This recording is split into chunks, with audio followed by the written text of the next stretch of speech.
Hello, hello, beautiful people. Thank you for coming again, like to see us and to, if you're listening to us, thank you again for listening to our fifth episode already. It's our fifth one, so it's a milestone. It's a milestone for me and Tina. So for those who it's the first time, welcome to the Divine Mess, where it's a transformative like podcast exploring like the magical energies of the divine masculine and divine feminine energies, and we always enjoy deep conversation. And my friend Tina is always on the joyful and fun side of it, with her occasionally dropping the F-bomb. Oh, come on, just dump me straight in the mix as we get started. But we do celebrate all those like imperfections, I would say, or embrace those messy moments. And we look forward how we can support each other the best that we can. And of course, like last week, we started to speak about the wave analogy, and those who are listening again, like maybe you missed that episode. So we will talk a bit more about that today and we'll dive in more. Right? Yeah, oh, absolutely. I think it's a valuable piece in being able to understand or have a visual representation, I think, of when both of the energies are working constructively together, when they're not in conflict with one another, and when is it best to dive in instead of sitting on the beach and going, should I, shouldn't I? You know, and it's learning about yourself and leaning into the discomfort, which is something that I've been practicing a little bit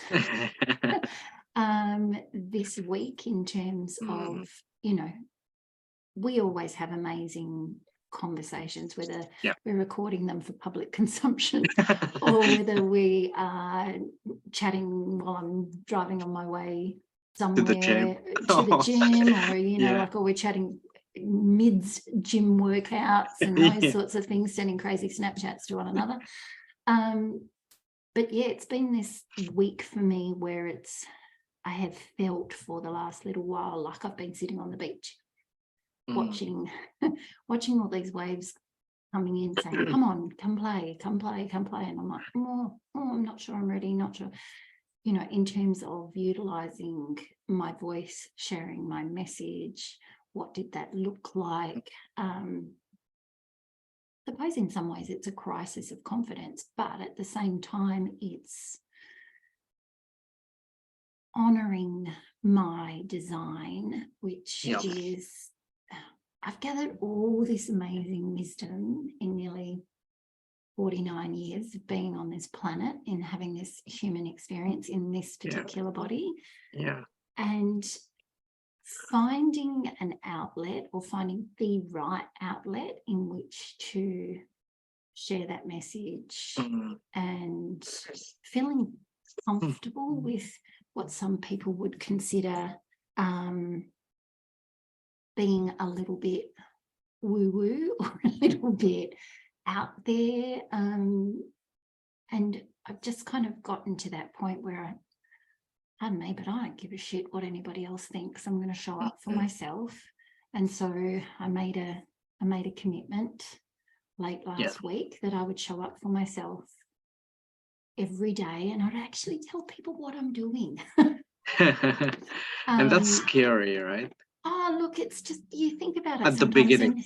You think about it sometimes and goes, who gives a shit whether she's at the fucking gym, or who gives a shit whether, you know, like she's on a podcast, or who cares about And I'm like, well, Karen, you can just fuck off. That's not allowing me to be in my flow. And that's also me sitting in that really wounded, feminine, bitchy kind of yuck energy.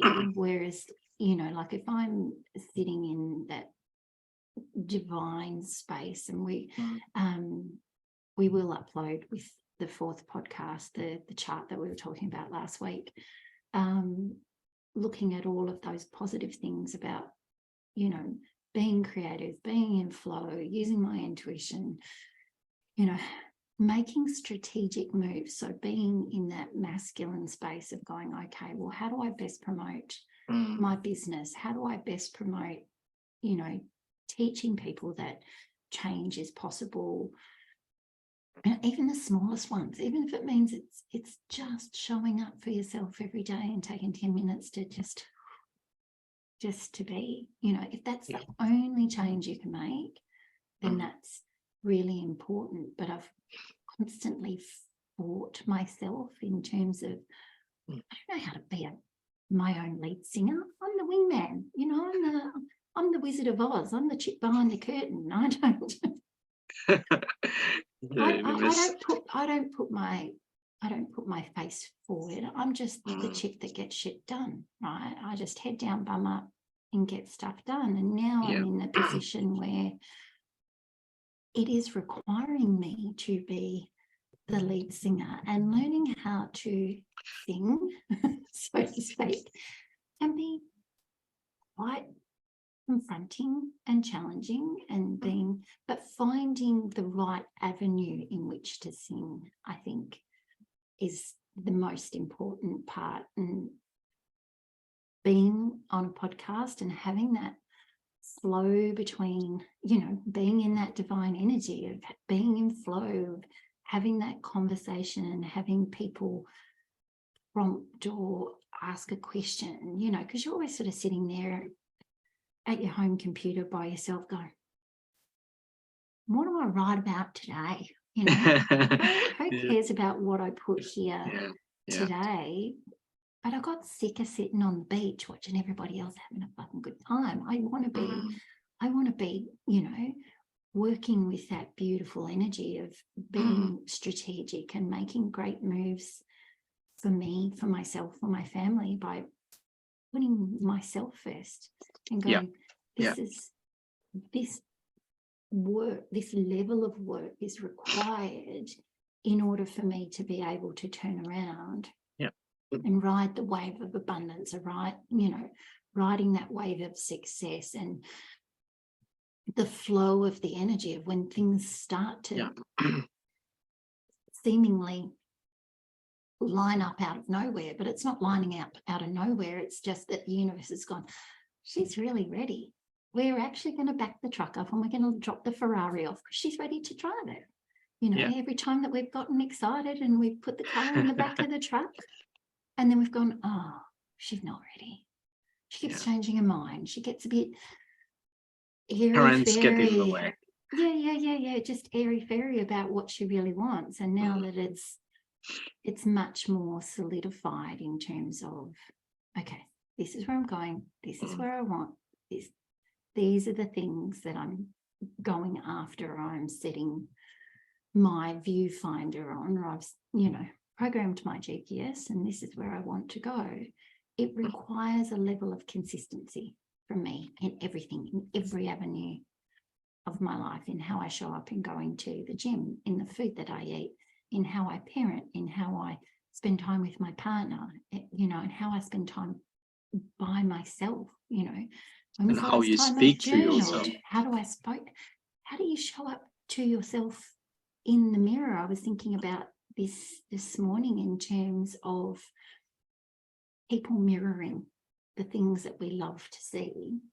But then there's also people reflecting things back at us that we go, I'm not really sure I love that.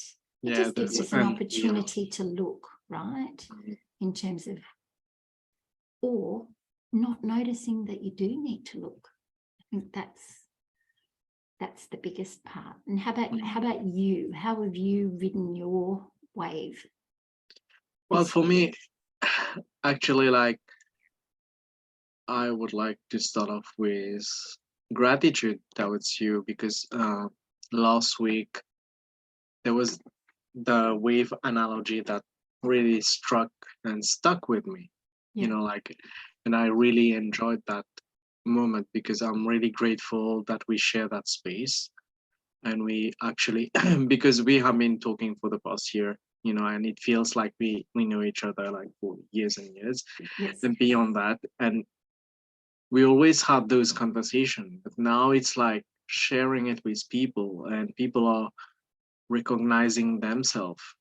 And this past week for me, after recording, I had maybe some people might hear it in my voice, like it's sexier today, just because I got a sore throat.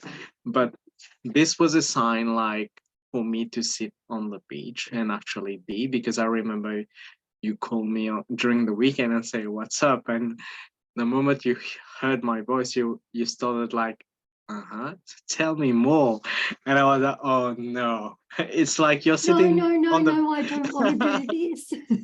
it's like you're sitting on the beach, like with your friend, and for me, it took me back, like when you were speaking, like right now, it took me back to, because I'm from Mauritius, and we have those beautiful sandy beaches, and it's like watching your friend, and you were talking about singing, and for me, it's like watching my friends partying, or all my family as well. But you have to actually step back, and that was really hard for me this week, like to just sit, because I just wanted to ride and like take out the surfboard and just go in the ocean, or swim and just go and ride. And I remember you telling me, "No, no, it's okay." And I was like, "Fuck no, like it's not." Like, what are you talking about? But these are like like those friendship, like, those soul friendship that tell you, and deep down, like, she's telling the truth, like, no, you better sit on the beach and enjoy like the sunset, or watch the the wave, and it's okay. And You that don't was, always have to be in the action, right? yeah, and that was really hard for me to manage that this week, and that was my challenge, like, because I didn't want to go to the gym as well, just not to spread the bug. Don't worry, guys, if you're listening, it's not COVID. Yeah, so just not to spread around, but just to be, and to go deep within. Like, I took that moment and I say, okay. So when we had that chat, I said, okay, what can I do for me right now, even if I can't go out. I mean, I can drive in my car and stay in the car, but it's not the same like you're walking on the beach or going out. So I said, okay, let's go deep within then, and see from within how the waves are going within, like the waves of emotion, why I'm feeling guilty. That was the feeling, like, I For felt, sitting still? yeah, for being like, oh, I'm not doing anything, it felt That's like, right, yeah. oh, I'm procrastinating, oh, it's lazy. But actually, what happened is, like, I felt better by just sitting still. And then I managed to do a few things, like just reading a book, like just reading a few pages and writing about it, Yeah. writing what I learned. And that was it. But I did enjoy that moment. It was simple, but going within, sitting still, it took me a longer time to sit still, and just to let that thought pass. Because, like they say, like, when in meditation, you just observe, you become the observer. Mhm. And that was my challenge this week, like to observe those thoughts going, like, it's just like the wave, like coming to you and then going back, but just observe that. It took me a while to understand, like, even if I know I have the, like you said, like the wisdom, the knowledge, it doesn't matter. Because when you're in the middle of what you're going through, like whatever you're going through right now, Mhm. you are like maybe the creator in a way. Maybe you won't agree to that. Like, some people will say, no, how could I create that situation? But when you really step back, and for me it was a reflective, like, self-reflection, on how I can improve, even for the business, even for myself. I would say for myself first, and how to take those little steps, like just little steps. But I think it's really important for men to understand that Mhm. when they're hustling and they're grinding and they're pushing, they're not in their divine space. And most men think that they are. So for men to take time to simply be, and like you say, take time to sit and assess and look at what they've created so far, good, bad, or indifferent, and go, okay, where have I actually had a hand in that? Where have I subconsciously not wanted to do something? So, you know, I've brought barriers or blockages to stop me from doing these things that I don't wish to do or don't want to participate in anymore, or I don't want to hang out or spend time with those people anymore, you know, because they're not my type of people. I think it's for men and women, but men particularly, they're not really good at moments of stillness, whether they're short moments or whether they're long moments, but moments of stillness are challenging. Yeah, because we are used to be like in motion, like always. Because I was reflecting on that, like I was having a chat with my best friend from Canada, and he's staying in Canada, and we were saying like you have to reflect back to the times like men were seen as provider. We were always the provider. Like back in the like start of time, maybe, it was always the man being the provider, and that's in our DNA. Like even for women. Oh, look, that's a cellular thing. Like it's an inbuilt system and process. There's I don't think there's any getting around that. I think it requires time and effort, energy to put moments of stillness in your day.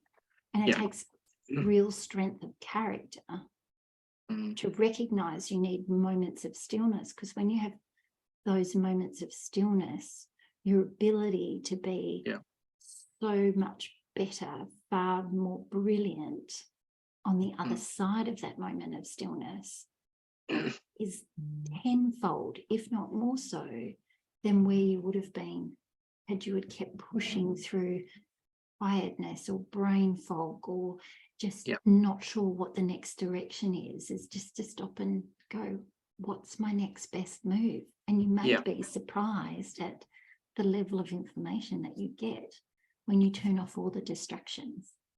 You know, step away from your desk, go for a walk, do something, but like even go it. Just don't sit in the middle of it and just say, oh, I'm feeling bad, I'm feeling guilty, I have so much to do.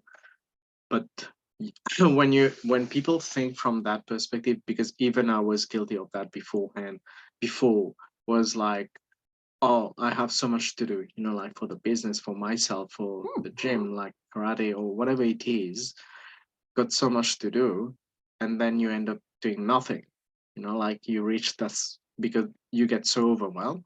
So it's about this, it's about the small step, and that's so how do you get around that? What would be your 3 tips in terms of when you've got that overwhelm and thinking that, oh, bloody hell, I've got so much to do and I don't know where to start, and like you say, I've got a gym and I've got a this and I've got a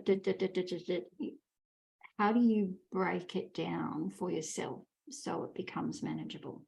Okay, for me, the first thing is to tell my brain stop, or literally to to tell it to shut the fuck up, just shut it. And then the next thing I do is like, okay, I take a piece of paper, and I know it's old school, but just write it down and just write everything that I was supposed to do for the day, right? And then I look through the list and I ask myself, okay, what's the next thing? Like the third step for me is like, what's the next thing I can do right now? Like I can do.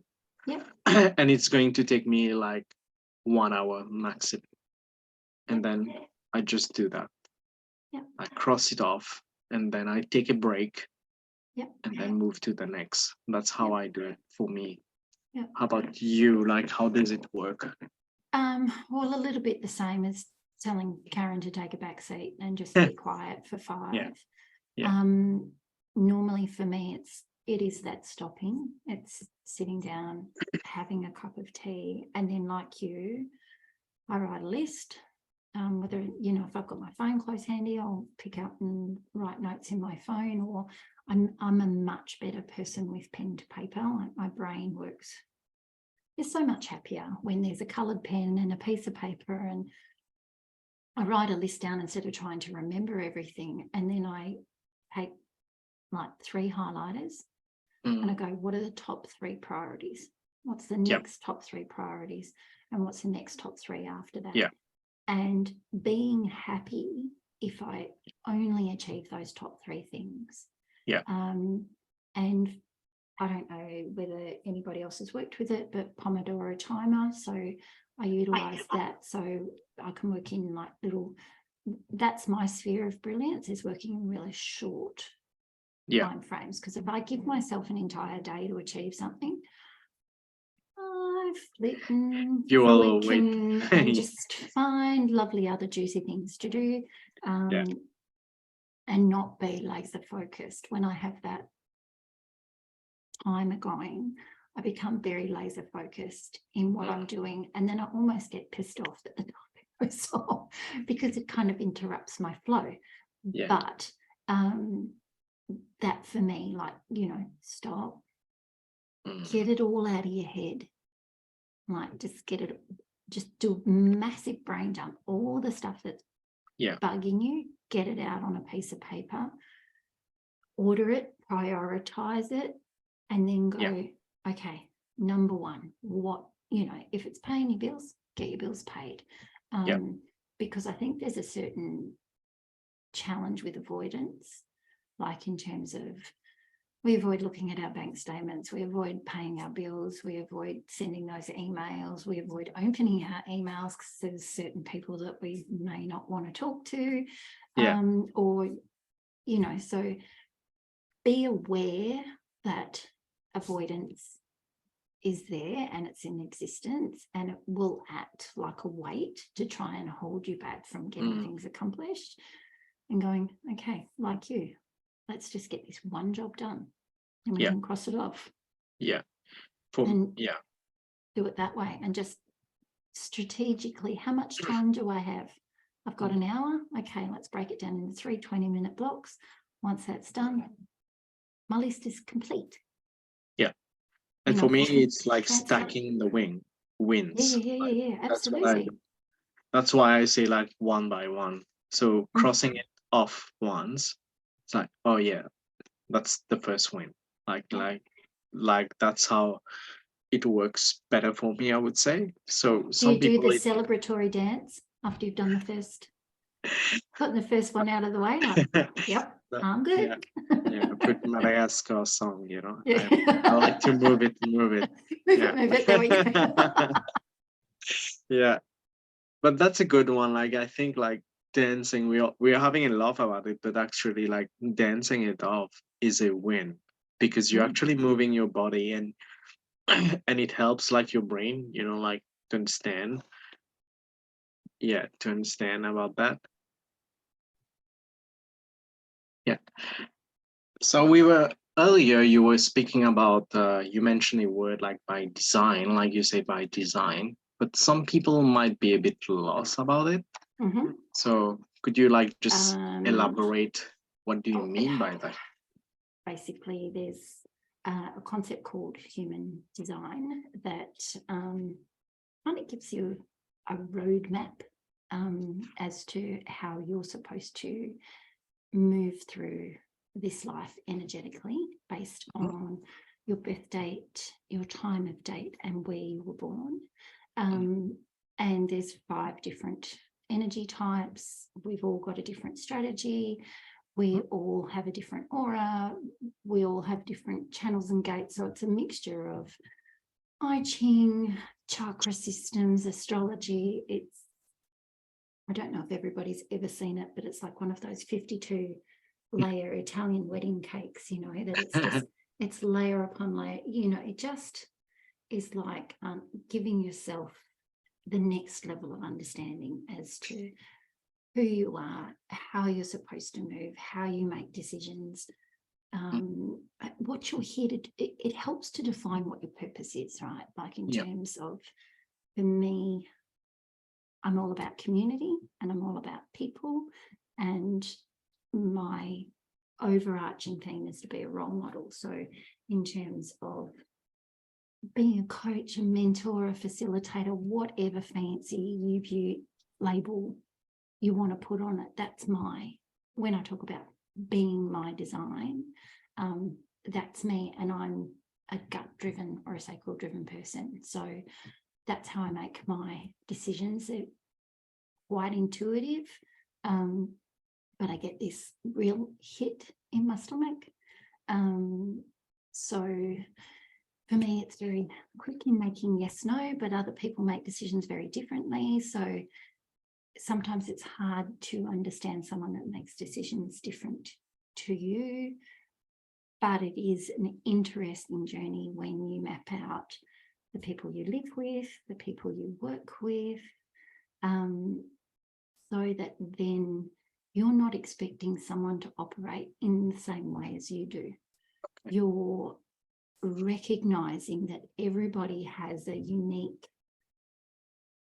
blend and flavor. Like, you know, not everybody's going to be strawberry ice cream. Some people are going to be strawberry ice cream with a touch of caramel, or some, you know, some people are going to be chocolate mint ice cream and they're going to have something else, you know, thrown in on the top of it.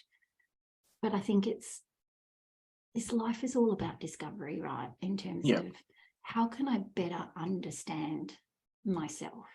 And the more knowledge and understanding you have, then the easier it is to act in alignment with your own energy, which means then you can go, okay, so if I act in alignment with my energy, then hopefully that means I am balancing out both my masculine energy and my feminine energy, and understanding what it feels like.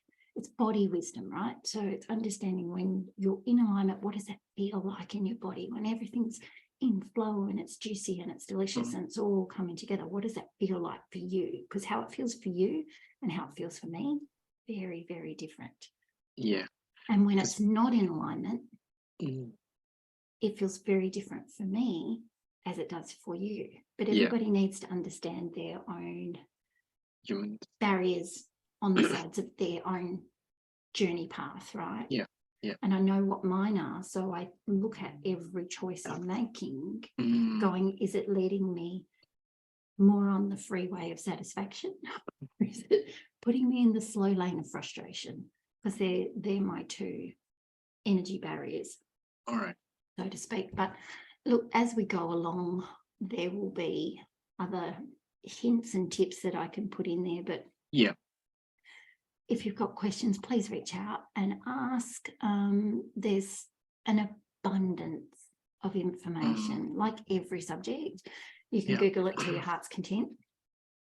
But if you want something that's more tailored to you, to your family, to your business, then please reach out, because I'm happy to do readings with my own unique flair and flavour. Deva's experienced some of that, as have some of our other very close friends. So if it's something that has popped up on your radar and now it's popping up again, maybe it's a little bit of a universal nudge to check it out and find out more. For sure, because I was lucky enough for you to explain to me my human design, because I did the quiz and you took me through the process and you explained to me. Because for me, it's like, I just go and ask you. That's way easier, but I know. This is way too much. But no, I know there are books out there, but I would highly recommend people, like, if it is the first time or you're hearing about it and you want to know more about it, you can contact Teena, uh, like DM her and just ask her more about it, and she can guide you. And if that's something like Tina said is being on your news feed and you're seeing it over like maybe your Kindle purchase, like books to look into, that's a sign. That's a sign that you should um, go and look into your human design. And you touched briefly about how to balance, how it made you understand how to balance the divine masculine and feminine energies. Mm. Like, would you like to care, like, just give one uh, maybe tip or reason why should people look more into their human design so that it can help them to understand, to balance their masculine and feminine energy? It eliminates that noise in your brain, you Okay. know, where most people go, I think I know. Mm, Once you develop a understanding of how your energetic body speaks to you in mhm, its own unique way, mm, then you can remove that thinking process as your primary driver, because your primary driver is only ever going to give you what you've seen, what you've heard, what you've done, what you've experienced before, because it likes to keep you safe and yeah. in a very comfortable space. Whereas if you're making energetic decisions with your body, they're not going to make sense to anybody but you. But you need to start small, and it's like weight training, it's like learning to run, it's like learning to ride a bike. You've got to start with little bits and increase from there. But it's about body wisdom, and it's about tuning in to your body wisdom. But you know, if you're sick of Yeah. all the noise in your head, maybe it's a good time to start tapping in and having Yeah. a look at it. And like David said, if you want some more information or if you're curious to know more, well then reach out and let's have a conversation like my Yeah. good friend and I enjoy doing at Yes, we least do. once a week. Well, that's recorded version of it, like the Correct. conversation. Oh my Yeah. Lord. Maybe we should start releasing some of those conversations. It might be a The little bit bloopers. eye-opening. Yeah. But like, just I think it's the right time to wrap it up and to make a summary of what we learned today, because I feel that we've given people a few tips and just a brief overview, like just the tip of the iceberg again of what's human design, maybe the first time you're hearing about it. Yeah. And and I think it starts with what you said, like start small, right? Wherever you are, whatever you're doing right now, like just start small. Yeah, just And anywhere on your journey, whether it, you know, you're starting your spiritual journey, you're starting your journey into understanding that you are co-creating with the universe as to what you are getting, whether it be yeah, good, bad, or indifferent. Start with small little bits of information. Yeah. Don't try and overwhelm yourself, because there's an abundance. You know, Dava and I have been doing this for a long time and we've barely scratched the surface with it. Yeah. So it's a good practice to maybe start with a podcast. Yeah. You know, maybe start with a book. Mm. You know, maybe just simply start with meditation or journaling. Just start small. And if you're stuck on that road of not knowing where to start, or you've got started and you go, oh, this is just crap, I'm not really sure I want to dive in any deeper, then reach out, ask. You know, that's what our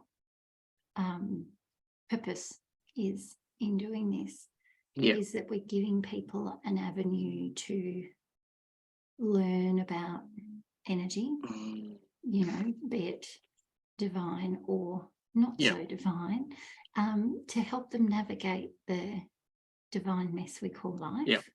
Because you don't have to do it alone. You're not an island unto yourself. You're not the first person to experience it, nor will you be the last. But yeah, hop on board and come and have a chat with us, because we'd love to hear from you. And for me, like, my takeaway from this conversation today, like, it was like it's okay to take 1 minute for you to be still, and then the next minute you take the action, which is make a list of what you need to be done today. And even if it's just one thing, just cross it off, and Yeah. stack the win and stop. And that's how Celebrate you the win. celebrate it with a dance. Maybe I like to move it or not Or on your maybe favorite. maybe that's what we should do. We should create a celebrate the wins dance track. Yeah, we should. Instead of having meditation tracks now, we will do celebratory dance track, right? Well, That's thank you definitely so right. much, Tina, for your time. And Thanks, for gorgeous. people, thank you for listening, for watching us. And please reach out if you have any more question, maybe about human design or what we do. And each week we will release more like episode and just telling you what we do and how the week went and how we are sharing small practical tips, I feel, that can help you even starting small but reach to your big goals. Yeah. So I wish you having a good week ahead. And don't forget, we love you and we think you're awesome. And Yeah. enjoy what is left of your week. And Yeah. we hope that you tune in and pull up a seat with us next week. And if no one ever didn't tell you this week, like Tina said, like we love you, and just look in the mirror and say I love you, and that will be great. Yeah. You'll be surprised the difference it makes. You will. So take care. Have a good one. Au revoir.